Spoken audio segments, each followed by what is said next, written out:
Welcome to Viva La Vulva, the podcast that explores and teaches about the goodness of the vulva. Here is your host, Dr. Cara Quant, an internal medicine doctor and advocate for female sexual health.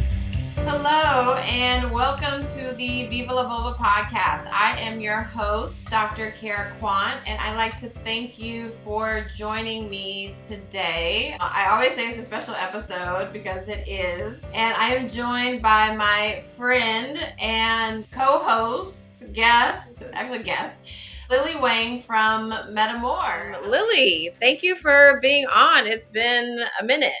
It's been a while. Thank you so much for having us back, and so glad to see you and everything is well. Yes. On today's episode, we are talking about FemTech, this whole revolution about feminine-based technology, which I feel like I have been hearing about for some years. And I feel like you actually even introduced me to the term, because I had never heard it before. I'm like, what is this femtech thing that people are talking about? And there's interchangeable like femtech and sex tech. So there's a lot of sex tech, but because we're more focused on feminine and female and women products, I think that interchanges into femtech. Oh, okay. But just giving everyone a background in terms of what the definition is of femtech.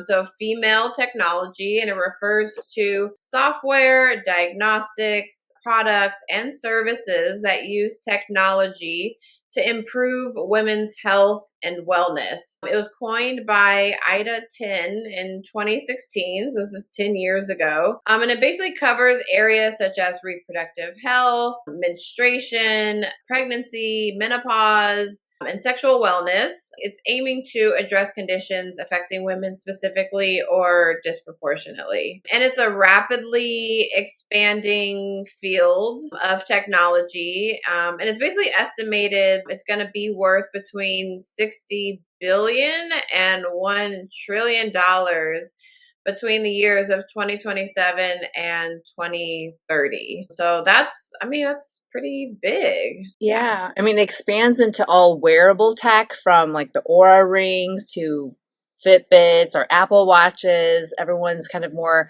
cognizant of how we sleep and how many calories we're intaking or how many steps we're taking. So making sure that we're all taking care of our overall health and wellness. Yes. And we'll definitely dive into those more specific things in a bit. But yeah, there's apps and there's the wearable stuff. The list is endless of things that are being created. But I also want to get into the issue with it. There is this technology that is being created for women, but at what cost? The cost of our privacy, or is it at the cost of people just making money off of this technology, but not necessarily thinking of the whole woman in mind? In doing some research on this episode, I did come across some articles about the danger of femtech as well. I would say any apps that we're downloading, right? How many of us are actually reading that Privacy Act and statement and terms and conditions, pages and pages? We're just clicking the box and going forward. But we're handing over our data, who we are. They want to know what we click on, and we're getting collected research data. And with AI as fast as it's growing right now, it could be a little scary, but just make sure that you have nothing to hide. But if we're using these apps and products, that you are also being targeted, and we are making sure that's all those commercials or ads that we're being targeted and focused on. But they may not know you and I as individuals, but we are within a collective group. And so just being acceptable to that, to move forward and using things, is unfortunately the way of how the world is today. Yeah. Yes, you're right. All of the disclosures and, what are you agreeing to? And I'm just clicking on it. Yes, I want this app. I agree to all of the things, but what are we agreeing to when it comes to all, the fine print? I feel this is such an exciting time that we're in, of boom of AI and technologies, but again, at what cost. Because like there's so many things that are coming out, and I'll get into it. Like period blood is now like a liquid biopsy where we can get information about so many things from period blood. But like, are these companies going to share this information with insurance companies? Our life insurance premiums are going to be higher because they know this information. Like, I feel like it can get very sticky and very definitely complex and the weeds of things. Can you share more about that? Like the period blood, is it more into genetics and heritage background, or where you are in the cycle? What are they researching with period blood? So they're looking at inflammatory markers, hormone levels. They can even find your, hemoglobin A1C, which tells us about if you have diabetes or not, or your lipid panel. It seems like they can get that information from blood. So you don't have to do the traditional taking blood from the vein. You can just, during your cycle, maybe use a cup or something like that to collect the sample and then give it to a lab that can analyze the blood. Yeah. You're in the medical field, and with science and labs, that makes sense. I was actually wondering if there was different blood from a vial versus your period blood, but I guess not. That makes sense. That's great. Yeah. It's like less wasteful, actually. It's like we're being resourceful. We're being resourceful. And like, why not? Like what these companies are doing is it's no longer just something that is like a waste. It's something that can be used. It's something that can be recycled and reused for information. Yeah, and for those who fear needles, you're not wasting materials and supplies. That's actually smart. Yeah. Love it. Yes, for the people who are scared of needles and scared of blood draws, which I feel like are usually men rather than women. But for the vulva owners that are out there are technologies that are going to be coming out that you don't have to draw your blood. You can just give a sample of your period blood. That's awesome. Yes. That's awesome. It's pretty cool. So I wanted to dive into this like gender health gap because it is definitely a thing. I went to Cedars-Sinai for residency, and during residency, there was a talk put on by a cardiologist, and she was basically saying that women are at a disadvantage compared to men, but I just didn't realize how much of a disadvantage until I went to this talk.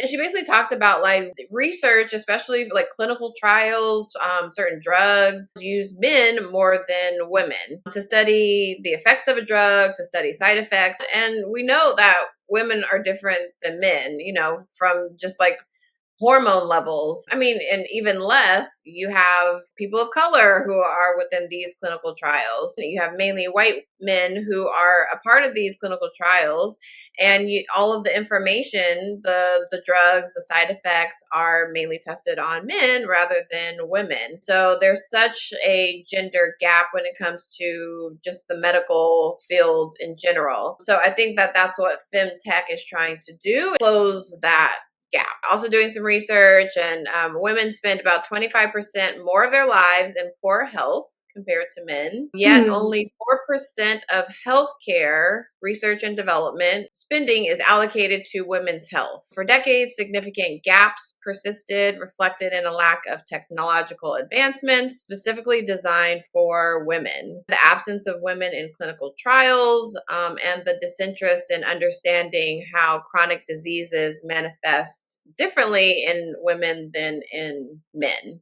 I also learned in residency that women have different symptoms of a heart attack compared to men. It's not the typical like left-sided chest pain. You feel like an elephant is on your chest. It's usually for women, it's more of like GI upset, nausea, vomiting, different things like that. So there's definitely a full gap within the medical system. So things that the FemTech industry is trying to shorten the gap in is things like reproductive and menstrual health, period trackers, the Flow app, fertility monitoring, and we'll definitely get into that with more specifics. Maternal health, so like pregnancy, which is a crucial time frame, sending like notifications and reminders during the pregnancy. Menopause, which is a big topic that we talk about now, because I think more and more people are understanding menopause really affects women. There's just so many different aspects of women's health that these technologies are being created for. Yes. I love that we're finally more open and there's more conversations and discussing it, menopause specifically, and trying to get more education, because none of us learned this in school. We're relying on the internet, on what's being spoken and reading as much as we can, but trying to find what's most credited and valued and accurate information is important. Yes. So, I mean, I can go on about, all of the different things like, cardiovascular health and oncological health. And we'll definitely get into that because I want to bring up some new devices that are out for testing cervical cancer. Yeah. I think it's such a cool area of technology that I want to highlight in this discussion. Exciting. Yes.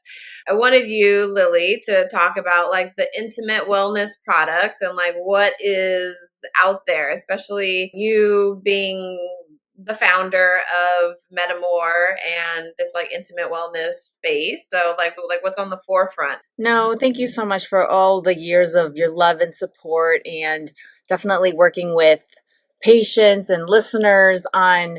I get calls also or emails coming in basically about what an individual is going through, what's causing issues and challenges in their relationship. And I love working with them one-on-one, like free consultations, basically hearing what their issue is. And I mean, disclaimer, I am not a doctor or a therapist, but I understand these products. And I always suffice saying that you need to discuss this with your medical professional first, but there are tools and definitely products that can support and at least find you comfort. Some of them can actually relieve pain. And then it gets really fun when it's more of a novelty and fun and pleasure for yourself, and then as well as with you and your partner. So what we were talking about when I was researching and trying to prepare for today, FemTech, sex tech, like the one thing that's kind of really still buzz and exciting are kind of the products that have apps capabilities. So the ones that you can control on your phone for your partner, or it's just basically when you're maybe in the dark and you're laying in bed and you want something that's hands-free, it's just kind of nice to have something that has full control. Like you could just turn it on and then you just kind of relax and let it do its thing. But you can definitely control the pressure, the speed, or the sensation and the vibrations and the frequency, as well as different patterns and intensity levels. You can control with either a remote or on your phone with a Bluetooth free downloadable app. And the one I'm thinking of particularly would be the brand WeVibe. Yes, and I've definitely tried the WeVibe, which I feel like it's such a cool thing. Like you can, yes, look, that one. I feel like it's actually a little bit different. Maybe I have like an older version. It's so cool that you can have the control on your phone and then your partner can have it inside and, just controlling when it starts and stops. And it's cool because you can do it from anywhere, like literally anywhere in the world. Like, let's take a moment to think about that. That's really fascinating. And just how the fact that the technology is able to create and design a product that goes in our bodies, 100% covered in silicone, super safe. This is waterproof, rechargeable. What I'm holding for those listener viewers who can't see visually, I'm holding the WeVibe Jive. This comes in a periwinkle, and they call this an egg shape. So this goes internally into the woman's vulva, vagina. And this actually sticks out kind of like an antenna, like a tampon string. So this is where the Bluetooth connectivity would go with either the remote right here, like cute, slick remote, or on your little phone. Rock. Yeah, a little pebble. Yeah, a little pebble. Clean, right? Not scary, non-phallic, beautiful, elegant, fun piece. This is designed to help with actually pelvic floor muscles. So for those ladies that need to work on your Kegel exercises, this will make you kind of practice your squeezes multiple times a week, short sessions. But then the fun novelty of it is that it does vibrate and you can enjoy it solo or with a partner. So you can actually control the vibrations yourself or give the reins and autonomy and controls to somebody else to control the vibrations for you as you're wearing this out, either at home while you're vacuuming or you're on a date night. And if you're at a party, it could be fun. Okay, so it's like an egg shaped, and then there's like a little kind of string type thing that comes out. And then, so does that part, like that other part, go to the clit, or that doesn't vibrate at all? Not so much. No, this doesn't vibrate. It's really literally the wiring. I think of it as like a tampon string. Think of it as it just kind of being exited of your body. This would be internal, and you would be able to do your squeezes. It's kind of like flexible. I would say firm, but still has some give from the silicone. But this is where the remote and the silver right here is just kind of the magnetic charging. Very clean, all solid one piece, but just more for comfort and just for play. So there's no vibration here to give you external sensation. Yes, got it. Okay. And so can men use that also? It's not recommended because there's no phalange to stop it, still moving it into their body. There are other products that We Vibe designs that is actually designed just for anal play that has a prostate more shape as well as a phalange to make sure it's stop and stay from the body. So I would not recommend using this for men or anal products. Yes, because if it vibrates, it'll go all the way to the colon and get lost, and then you'll have to go to the emergency room for that. Yes, and you will be one of the many stories of what interesting things they find in the colon. Yes, there are a lot of interesting things that are found in the colon. I don't know if I ever told you about the story of and I actually wasn't there, but heard that there was a patient who came into the emergency room after trying to clean out their colon with a PVC pipe and actually perforated the colon because of the PVC piping to like. You did not tell me the story, and either you can share with everybody or maybe offline, but why would you clean your colon with a PVC pipe? I have so many questions. I don't know, but yes, perforated, had to go to the OR. There are some people who do some really wild things to the colon. Well, and to the anus.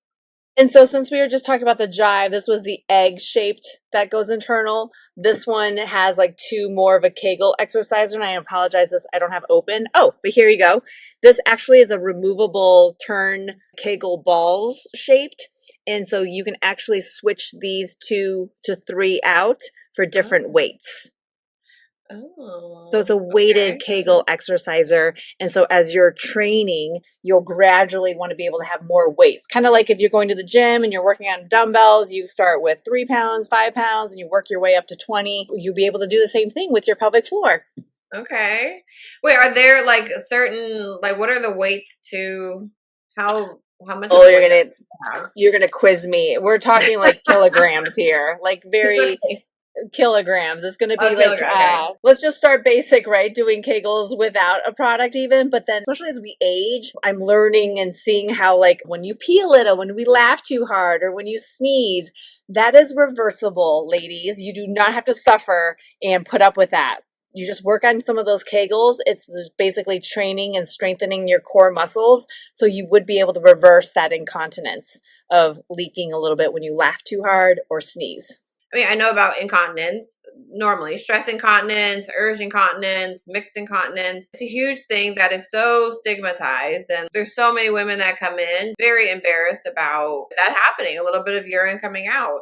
But yeah, there are so many products that are out there, like the pelvic floor exercising Kegel balls, pelvic floor physical therapists. And I mean, yeah, there's a plethora of people and devices that can be used to help with reversing incontinence, or at least decreasing it. Those would be the two FemTech that is actually like more health driven that I could think of to talk about today from We Vibe. But otherwise, their entire line and collection, which I love, is Bluetooth Wi-Fi capable, so that anyone can control their products from anywhere else in the world to have fun with their partner. And the idea is to bring the fun and joy into pleasure together. But this one actually had the most health aspect to it for ladies. I also just kind of wanted to share while we're talking with FemTech. I always think do sex tech, and what's like the coolest sex tech that is out there, and one that is always popular would be the Crave Vesper.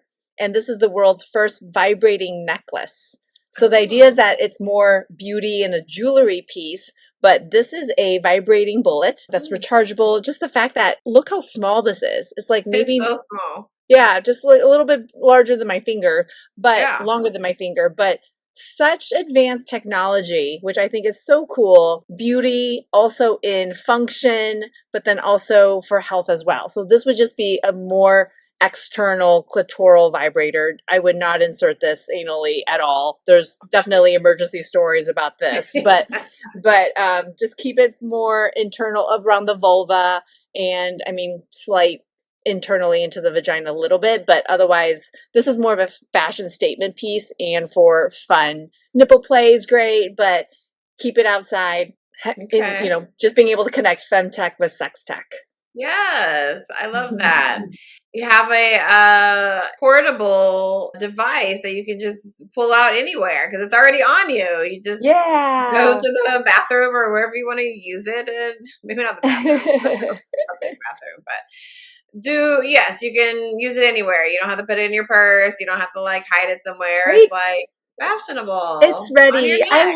I've heard stories where there's couples when a woman's wearing, or a woman or a guy who's wearing their Vesper, basically it's a sign saying, hey, tonight after date night, it's basically playtime when we get home. So I think it's cute. It's like their own little under secret language.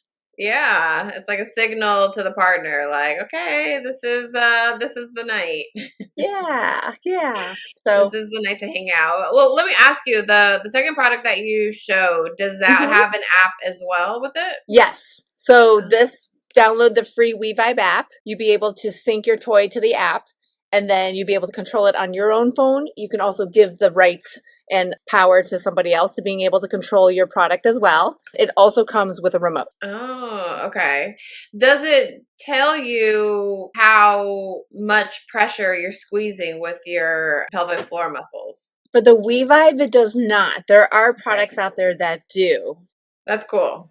That is really cool. Well, thank you for bringing those things on and showing us. I do want to put a link in the show notes to the MedAmour website, to the products that you showed today, because we are all about FemTech supporting you and MedAmour. Thank you. Yes.